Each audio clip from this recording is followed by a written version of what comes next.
The purpose of a goal is not just to communicate out to the world what you intend to accomplish, but to communicate to yourself what is our target so that you can reprogram yourself to work towards that direction. So reset your mindset towards that specific goal. And then you will start to develop plans and take the actions necessary for you to accomplish that. Because having a plan is not about creating a rigid structure.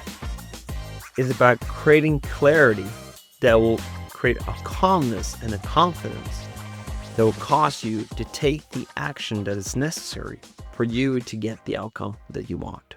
Hi, and welcome to the Champion's Journey. This is the first episode for 2026. And I want to start out by inviting you to reflect back on 2025. How did it actually feel? Did you get the most out of 2025? Or was it that you felt that you could have gotten more out of it? This, of course, is very individual. But one thing that is important is that now that we're entering into a new year, it is smart to look back on 2025, not just based on how you felt or how you experienced it, but what is the actual data that you gathered. Agility sport is a very young sport, but it's also fast developing. And one of the ways that we can make it move faster and have a higher growth is to look at other sports. What are they doing? What can we learn from them? And what can we implement into the sport so that we can have the same type of growth? One part of that is planning or review plus planning. Now, when we attend a competition or a set of competitions, we get a result list. But the results that we get only tells us a part of the story and not the whole story. So what I emphasize to the people that I coach is that you are the one who are to define what success looks like. Yes, the community as a whole has some criteria or definition about what success looks like, but it's really up to you as well. And there are more ways to measure success than just the result list and what championship or ribbon you got. And one of the things that I really want to emphasize is that the name of the game in agility is stability. Now let me explain why. The way that you can do well at a big competition is to deliver reliable, repeatable performance. The best way that you can grow is through learning over time. And what I'm about to share with you in this session is probably a different way of how you could define success. If we think that agility is about stability and not just the fastest dog, then we need to find a different way to measure that. How we do it is that we, throughout the year or at the end of the year, we go through all the competitions, we list them up, we put in the placement where you ended up in a result list, but what we look at is the collective result in terms of completed runs versus eliminations, and how many of the completed runs were actually clean runs.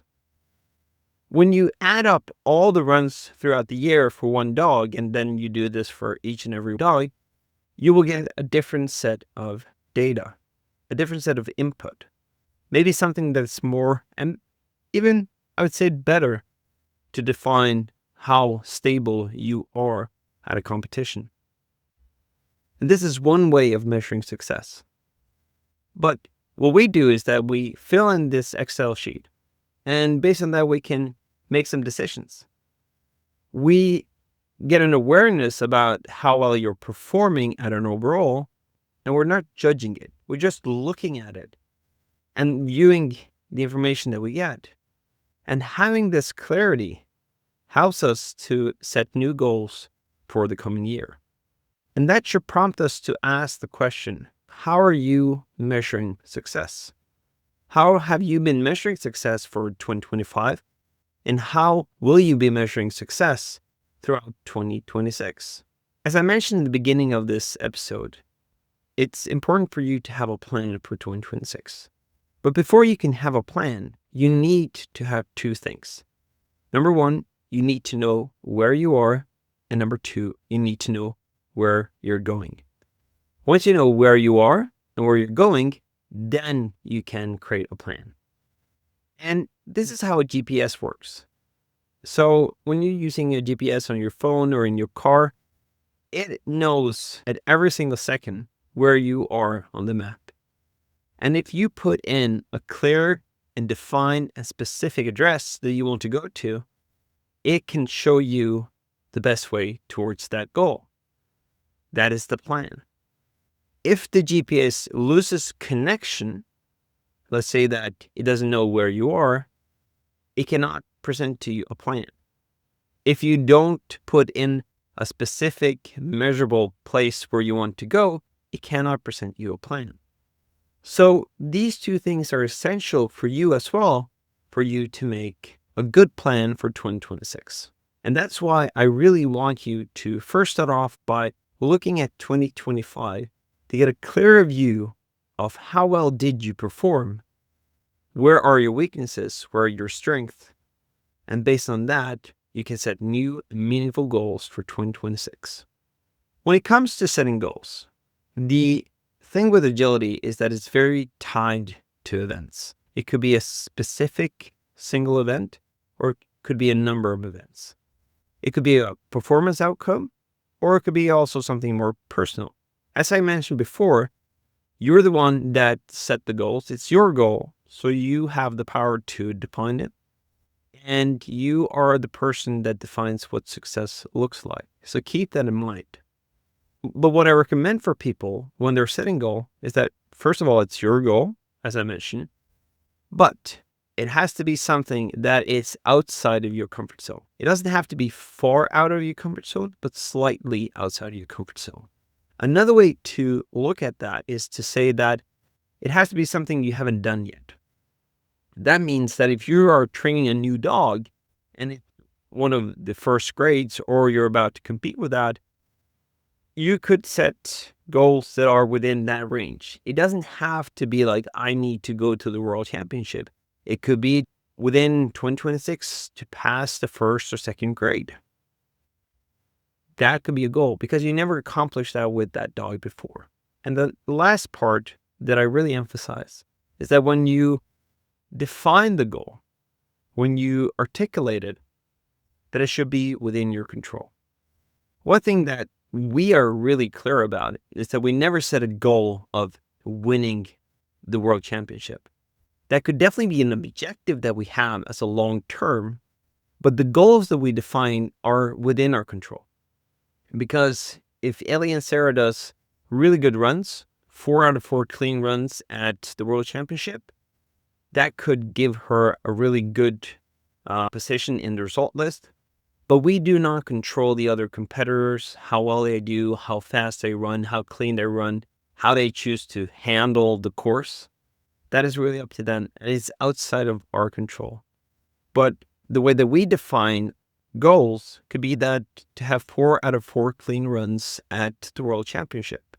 If we manage to do that, it could be that we will be able to get on the podium or even win gold. So define your goals based on what could be within your control or your circle of influence. And as you probably heard many times before, you have to use the SMART framework. Now, the SMART framework isn't necessarily how you should structure it. It's more of a checklist to ensure that your goals aren't vague, but they are specific, measurable, attractive, realistic, and time-bound. Time-bound is just to create an urgency. Realistic, well, we can ask ourselves a question, what is realistic or not? But one of the things that is important is that it's specific and it's measurable. And it's something that you want, going back to attractive. Now, specific could be an event. It could be to participate and do X amount of clean runs or have a X amount of clean run percentage at that specific event. That is both measurable and specific, as we mentioned. The clue here is that you have a goal that is so well defined that you can generate a picture in your mind and see and imagine how that would look and feel like if you were to accomplish it. The purpose of a goal is not just to communicate out to the world what you intend to accomplish, but to communicate to yourself what is our target so that you can reprogram yourself to work towards that direction. So reset your mindset towards that specific goal. And then you will start to develop the plans and take the actions necessary for you to accomplish that. But as I mentioned, you need to know where you are and you need to know where you're going. Once you've done that, you've actually created a gap. And that gap prompts us to create a plan. The purpose of a plan is to bridge that gap with manageable steps. Because once you've laid out where you want to go and where you are, the gap there could be really large.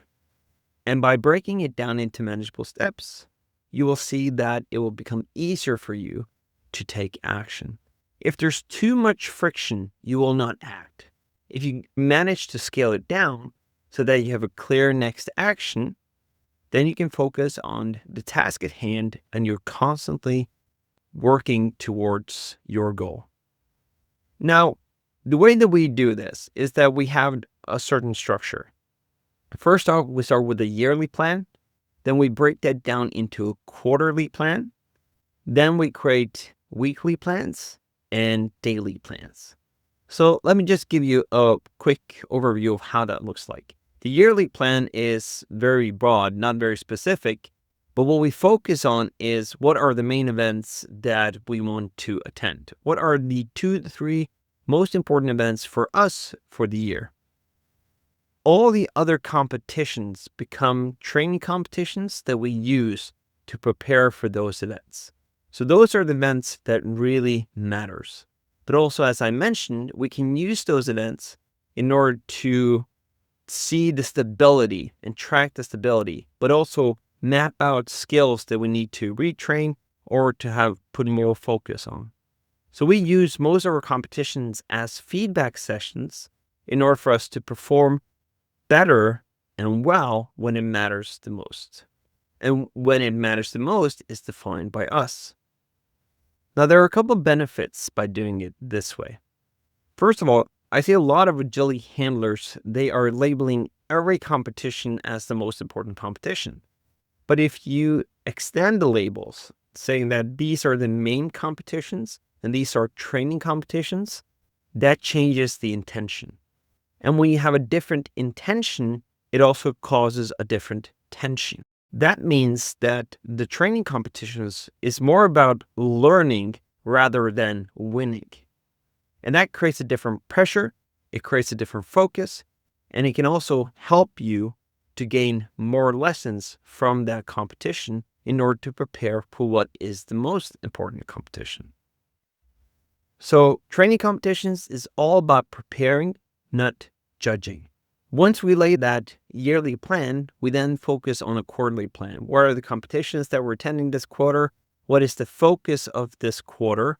That meaning that in this time of the year, we're basically preparing in terms of building a solid foundation of the skill set of the dog, the physical capacity of the dog.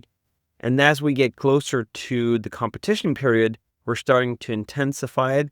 And once we're in a competition quarter, then we're taking down the amount of training and focusing on recovering in between competitions in order to peak that performance. One thing to mention is that there's no perfect plan. Because when we make a yearly plan, we're guessing. We're guessing how the year would look like. When we're making a quarterly plan, we're guessing how that quarter would look like. There are some pieces that we know will happen to a certain degree with a high likelihood, but there's nothing for certain. What that means is that it is no use for us to create a quarterly plan for every quarter at the beginning of the year. So in the beginning of the year, where we are now, we're making the yearly plan. We're making the plan for the first quarter.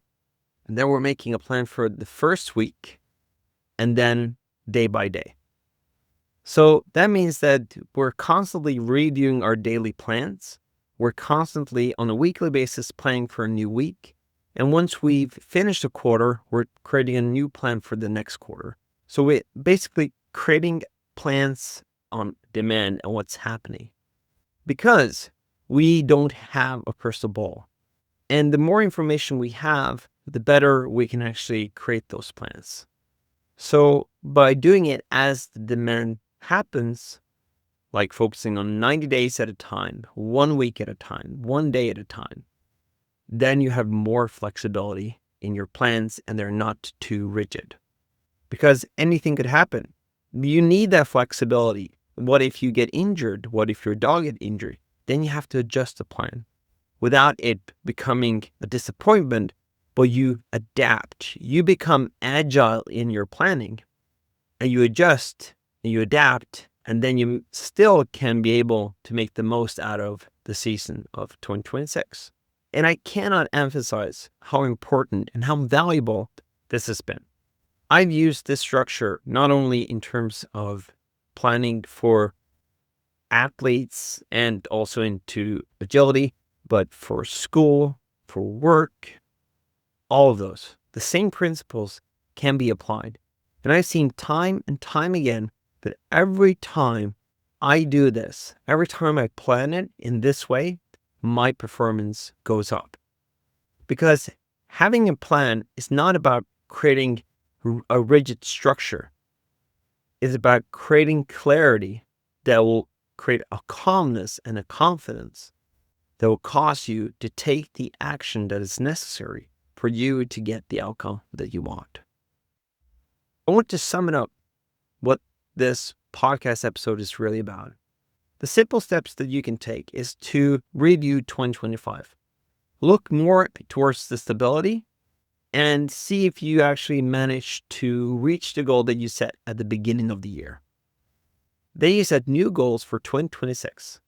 You set a goal that you want to accomplish that is slightly outside of your comfort zone, that is forcing you to stretch, and make it as clear and specific and measurable as possible. And then you start to build your plan. Build it step by step. No rush, no pressure, just create clarity. If it's clear to you, the plan is great. Now, I know that a lot of people that are doing agility are used to doing this type of planning in other areas of their life, but they haven't yet implemented it into agility. If you are that type of person, you know what to do. You just need to implement this into this category as well. If you have a structure that you're used to, use that structure. You don't need to take my structure. This is what works for me. This is what worked for us. And I know that it's worked for other people.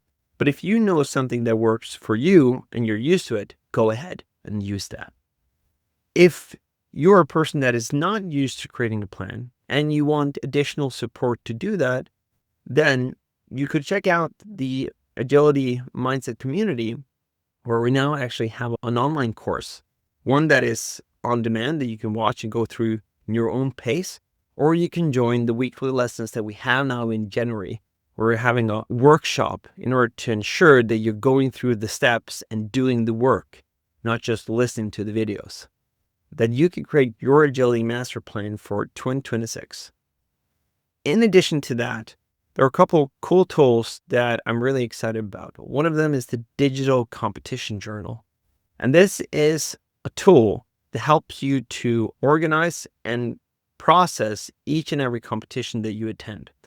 What does that mean? Well, after every competition, there's a lesson to be learned. And that lesson should be implemented into your following week so that you can get the most out of that week, learn the lessons from the previous competitions, and get the best training sessions you possibly can. You do that by processing your runs.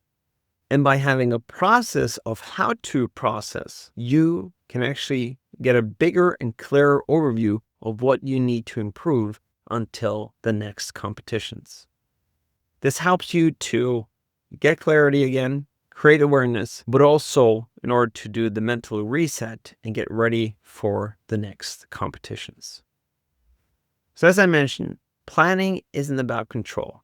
It is about creating calmness, confidence, and clarity. And the best investment you could do at the beginning of the year is to create your plan. My name is Christoffer Endresen. Thank you so much for listening to the Champion's Journey. I hope that this is a valuable tool in your journey and that you see this as a tool that can help you to build that growth mindset.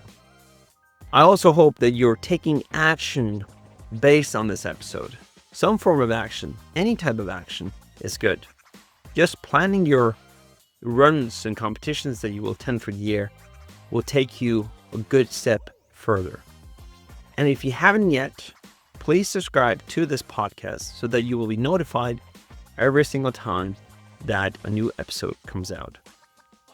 Thank you so much for listening in, and I'll see you in the next podcast.